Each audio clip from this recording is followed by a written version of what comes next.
Thank you for your time. My name is Grant Imahara and the time is 11:03 on April 1st, 2019. He was one of only 3 people in the US who could touch the real R2-D2.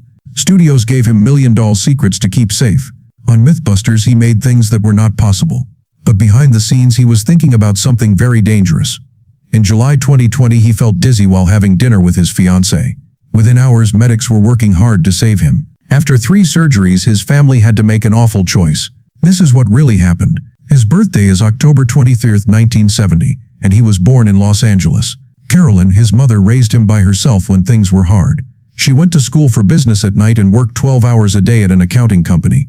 She turned down a better job offer in San Francisco even though it was better. She thought Grant would do better in school in Los Angeles. They lived in a small apartment with 2 rooms. She changed their dining room into a study space and helped him learn every night for 3 hours. She gave him science kits instead of toys. Everything started with one of those Radio Shack kits. Grant began taking things apart when he was only 5 years old. He took apart 38 items in just 1 year. He didn't write anything down. He could remember each and every screw and wire. He once took apart the new microwave for the family and found a problem with it. His mother told him about it. The business called back 1,200 pieces. He was that smart even when he was in kindergarten. There were risks though. During a radio game when he was 6 he badly shocked himself. His heart stopped beating. He didn't tell his mom. He didn't want her to take his tools away. On May 28, 1977, everything changed. Grant went to the theater to see Star Wars. He was 7 years old. He did not move at all for 2 hours. From then on he could only talk in robot beeps. For weeks he didn't speak English. He missed 17 days of school that summer to build an R2-D2 out of spare parts he found in trash cans. In August he had more than 600 pages and parts done. He didn't get much sleep because he read college-level books with a lamp under his blanket. He even changed the way his school's PA system works so that the Star Wars music plays. It worked better than before. In any case, he was banned. Things didn't slow down when Grant started at Crestview Prep in 1984. He could go to college for free. When he was 14, he told a physics teacher off in class. He wasn't allowed to go to school science shows after his 2nd year. The judges thought that his work was fake. His robot name was Murphy, and he made it in 1986. Xbox and an old Commodore 64 were used as parts. It was able to get around the school on its own. Things like that didn't happen very often back then. But it cost something. He hurt his hands when he soldered. He had early carpal tunnel by the time he was 16. It took him almost 90 minutes a day to hide in a science room and build robots instead of going to PE. One teacher knew and didn't say anything about it. During his time in school he made 13 robots. Lots of his friends hadn't even passed math. He wanted to become an engineer when he started at USC in the late 1980s, but he hit a wall in 1992. It was too much for him. He was worn out. He even thought about becoming a screenwriter instead. He liked movies and telling stories. He really thought about quitting engineering. He asked about changing his major at the film school. They told him it would be hard. Then he met Tomlinson Holman, who made the well-known THX sound system. Grant was amazed. He did something brave right then. He offered to work for free as Holman's helper. To do that, they had to clean up an office that was a mess and full of papers from professional groups like SMPT and E. It wasn't exciting, but it made him feel alive again. He saw that engineering could be used in interesting ways. Giving back changed everything in that 1 year. Holman became a teacher. Grant got a job at THX through him. It turned into a full-time job right after I graduated in 1993. As of now, Grant is a licensed engineer at THX. He made sure that loudspeakers and other audio gear met all the requirements for THX approval by testing them. He looked at every little thing. How well a speaker worked at different levels and how stable the sound was when it was stressed. That turned into his life. It wasn't just lab work though. He would sometimes dress up as C-3PO for business events. Lucasfilm asked Grant to help them with the Star Wars logo, and he agreed. At the time it didn't seem like much, but it showed where he was going in entertainment and beyond. From 1993 to 1996, Grant worked to make THX sound the same in all houses. He made ways to test speaker arrangements and figure out how to make sure that every theater had the same THX sound experience. He checked audio equipment from the makers and worked with sellers to make sure it met strict technical standards. Because he checked the quality, the THX mark was on hundreds of houses and dozens of consumer goods. In order to get to Industrial Light and Magic, Grant Imahara had to go through a lot of different things. His first job was at Lucasfilm's THX section after graduating from USC in 1993 with a degree in electrical engineering. He worked at THX to make sure that stereo equipment met THX standards by putting it through stress tests. He wasn't going to stay there though. He did something brave in 1996 when he switched to ILM's model shop. Everything changed after that step. He wasn't hired just to mess around with models. Grant came in with a mind that was meant to work with systems and circuits. ILM saw something very interesting. Most model makers were artists or mechanics, but Grant was better because he was an engineer. He worked on movies like Star Wars Episodes 1, 2 and 3, the Matrix series, and The Lost World Jurassic Park for 9 years. It was his job to set up the wiring, lights, motors and anything else that made the props move or glow. Grant Imahara's journey with R2-D2 didn't begin in Hollywood or with a big break. In the middle of the 1990s, it started in the quiet, tech-filled rooms of Skywalker Ranch. At the time, Grant was just a skilled engineer who worked with Lucasfilm's storage team in the background. But his work stood out. They were interested in how much he knew about tech. Soon he was asked to improve the old R2-D2 units that were kept in the Lucasfilm vaults. That small job turned into an event that changed my whole life. Not long after that, Grant became a member of a very small club. He became one of only 3 people in the whole country who were publicly allowed to drive R2-D2 at live events and commercials. The other 2 were Nelson Hall and Don Bees. 3 of them would be the go-to group whenever the droid didn't work, even on big projects like Star Wars Episode 1. When there were problems on the set in London, Rick McClum, a director for Lucasfilm, got in touch with them directly. Not just any technicians but ILM experts were to build a new R2-D2 from scratch. Grant was in the middle of all of this. By 1999, the Phantom Menace was fully made, and Grant was in charge of rebuilding the droid from scratch. The older R2-D2s always had problems. They got stuck on tracks, got too hot, and broke down in the middle of takes. Grant's ideas were smart and easy to understand. The little wheels were changed out for bigger ones that worked better on flat floors. After that, he added a motor from an electric wheelchair to make it easier to move around. He also changed the wiring for the power and radio settings. It worked. R2 was easier to control and worked better now. In Attack of the Clones, Grant got the best improvement. He was in charge of making all 12 R2-D2 machines better. One big change was the dome lights and logic displays that flashed. He got rid of the old broken H-halogen system and put in LED lights that were custom made for it. The tiny, precise lights were controlled by a special microcontroller he had made before for Galaxy Quest, another movie. Grant knew how to make new magic out of old work. It was hard to work on set. It was really hard to watch the scenes with Naboo in the Phantom Menace. The floors were not level. This room was very fancy, and the R2s were not made to handle that. Since the first 3 movies, the droids have had trouble with rough surfaces. The drive belts would sometimes get stuck when salt was used to look like snow. Because of that, Grant's job was more important than ever. For the second show, McCallum said that all of the R2 units needed to be completely reworked. That job was given to Grant to do first. Nelson Hall fixed up the paint job and the way it looked, including making R2's signature blue color look good again. Grant wasn't just a guy in the background. McCallum gave Grant even more work to do when shooting for Attack of the Clones began in Sydney. He ran R2 on set and also kept an eye on Anthony Daniels, who was playing C-3PO. It showed how much the team believed in his skills.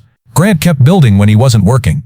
In 2000, he got together with Adam Savage, Fawn Davis and other ILM friends to make their own R2-D2s. Some of the parts they used were stolen, but they never copied the whole thing. Because they loved the brand so much, they made each piece by hand from scratch. Grant stood out because he was determined to do things the right way. It was not just about being a fan. It had to do with honesty. The mechanical things he did after that only got better. He helped make quick-change battery packs for R2 for Episode 2. Something big was fixed by these new packs. The old batteries were bulky, took a long time to charge, and didn't work right. With the quick swap packs, R2 could stay on set longer and have less downtime. It was a huge win. Grant stayed close to R2 even after Star Wars. He made a perfect copy of it right down to the strange design feature inside the dome. Epoxy that was bubbly and looked messy, but it was right. People wouldn't even notice the things he paid attention to. Grant wasn't just an engineer who worked behind the scenes. He was one of only 3 people Lucasfilms ever called a R2 technician. The people in charge called him by name when something went wrong. In Episode 2, he oversaw the whole upgrade of the electronics while his partner fixed up R2's looks. That meant fixing the wrong shade of blue from Episode 1 that was used again. It was all about the details. Grant's fame had grown quickly by 1999. He was given the job of chief model maker for Galaxy Quest. He had been with ILM for only 3 years before he was in charge of one of its most well-known model-making projects. He used circuit boards to make light systems for the NEA Protector rocket that made it look like it was shimmering. His mechanical skills were finally coming together with movie magic. He was the only one who could combine the two. He still had to prove himself. During his spare time, he made a robot called Deadblow and fought in BattleBots on Comedy Central. The robot fought 17 times and won 10 times. His work became toys, a fan group, and even a book in 2003 called Kick and Bot, thanks to that little machine. He knew how to make his ideas work outside of the classroom. But Grant made a name for himself in areas other than movies and robots. In 2008, he helped bring the Energizer Bunny back to life, making it one of the most popular pets of all time. To make the animatronics better for the company, Grant made them from scratch. He made computer boards with radio controls and 8-bit chips. The bunnies could play their drums, move their arms, and twirl their drumsticks whenever they were told to. Energizer really meant it when they said keeps going and going. Each one had 44 AA batteries inside to show that Grant did more than just plan the processes. During film shoots, he took care of the bunnies himself. It wasn't just a cool tech trick. It proved that Grant could use his skills in any part of the entertainment business. He brought accuracy, creativity, and consistency to everything from hit movies to TV robot battles and even battery ads. He did more than just build models. He was figuring things out. He was making things better. Some changes were made to Mythbusters in 2005. The build team lost Scotty Chapman, but they got something even better in return. Give Imahara. He wasn't just a stand-in. He was a hunter. Grant was smart and had worked at Lucasfilm's Industrial Light and Magic for years. He had a degree in electrical engineering from USC. He was also not new to the team. He had worked with Adam Savage and Tori Belly before, and in the BattleBots scene he ran into Jamie Heeman. Adam once said, "Grant was the only one of us who had a degree in what we were doing, and it showed." When he came on board, the bar was immediately raised. Grant was known as the geek on the build team for 9 years and more than 200 shows. Not as a slur but as a badge of honor. His technical skills made up for the difference between Kay's work and Tori's builds. They made a great group when they were together. But Grant was more than just smart and funny. He also got his hands dirty. Sometimes in a real way. During a 2009 show, the group chose to see if earwax could be used as candle wax. It was based on Shrek and at first it seemed funny. Then the scary stuff started. They were given a jar full of earwax from hundreds of patients by a doctor. Grant's job, turn it up. What was awful smell filled the air as soon as it melted though. The wax had germs on it. It smelled really bad. The move was caught on camera, and he had to leave the set. Even after all these years, he still said it was the grossest thing I had ever done. Even though he made a lot of mess and almost lost, Grant always went back to what he loved most, robots. Before he joined Mythbusters, he fought on BattleBots with a robot named Deadblow that used a hammer to hit things quickly. He didn't make Blendo. That scary spinning robot that was made by Jaime and Adam was banned after only 2 matches because it was too dangerous. But Grant did things his own way to leave his mark. During his time on the show in 2010, he made a mechanical skeleton friend for The Late Late Show with Craig Ferguson. It became very popular. Grant didn't slow down after he left Mythbusters in 2014. He worked with Disney to help make Stickman, a cutting-edge robot project. This is what the Stuntronics robots that flip through the air at Disney theme parks are based on. But Grant was most proud of a project that wasn't for TV or tourist parks. He spent months making a Baby Yoda robot that looked just like the real thing before he died in 2020. Don't do it for money or attention. They just want to visit children's hospitals and make kids who need them smile. On the set, Grant also had some very close calls that were much more dangerous than earwax. In a show from 2011, the team made a copy of the flying guillotine, which comes from old Chinese stories. Grant was in charge. It suddenly went off while the device was being loaded. Third of the way ready, blades drawn, and Grant right in the danger zone. The knife just missed his stomach as it cut through his shirt. He never did it again without a thick leather apron after that. It made me think about how real the risks were on a show that often walked the fine line between being interesting and being dangerous. Even though his job was well known, most people didn't know much about his personal life. He was seeing costume designer Jennifer Newman for a long time. Grant asked her to marry him on December 7, 2016, at a surprise birthday party that turned into something more. The ring was from the year 1. He paid about $20,000 for the 56-carat diamond. Jennifer said, "Fuck yeah, that was them. Raw, real, and deeply in love." Sadly, Jennifer was with him during his last moments. It was July 11, 2020, and they were eating dinner when Grant suddenly felt weak, dizzy, and in pain. Around 9 p.m. he stopped responding. Paramedics rushed him to the hospital after Jennifer called for help. At first, doctors thought they could save him because he had a brain aneurysm. The first surgery went well, but he stayed unconscious. The second surgery went better, but things got worse. By the time they were getting ready for the third surgery, they saw that the damage was too great to fix. Grant was only 49 years old when his life support was turned off on July 13, 2020. His death shocked the science and entertainment worlds. Even in his last year, Grant wasn't just making machines, he was also making people happy. For 3 months, he designed, programmed, and 3D printed all of the parts for an animatronic Baby Yoda. But he didn't want to do it for fame or money. He wanted to bring joy to children's hospitals. "He's a happiness maker," Grant said, explaining how he saw his work. He also taught high school students robotics, and those students later became teachers themselves. His Japanese-American roots made him who he was. He was born in Los Angeles on October 23, 1970, and raised by his mother Carolyn. His middle name, Masaru, means victory in Japanese, which was a perfect fit for him. His cultural values, hard work, care, and quiet strength showed in every project.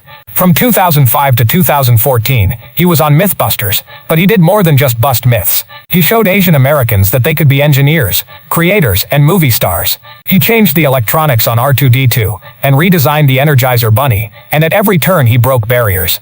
Fans were shocked when he left Mythbusters in 2014. He had been an important part of the build team for 9 years with Carrie Byron and Tori Belly. But things changed behind the scenes. Discovery Channel was cutting budgets, and executives wanted to cut the build team's screen time and pay. They refused to accept the deal, and after the 2014 season they were fired. After the fact, Adam Savage and Jamie Hyneman said they didn't agree with the choice. He called it the wrong one, and many fans did too.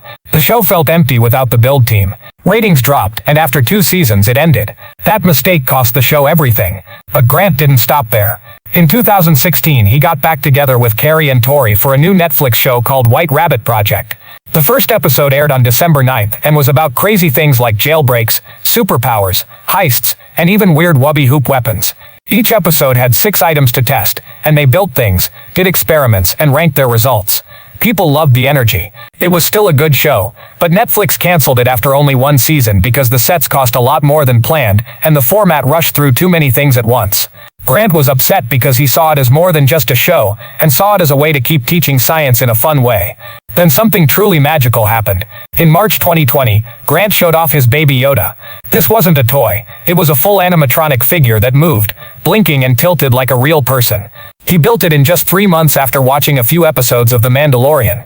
He designed, printed, and programmed every single part. The head had tiny motors that moved the eyes and made them blink. The neck could tilt and turn, but the ears were a pain because they were heavy, flexible, and stubborn. He had to upgrade the motors several times to get them to work right. For the skin, he worked with a prop maker named Lauren Markland. She painted the silicone and used a needle to add each hair one at a time. The project took days, but Grant had a reason for making it: to bring joy to sick children. That's the kind of person he was. But there was still one more big thing. In 2017, Grant tweeted that he was working with Disney on a secret project. Fans were interested.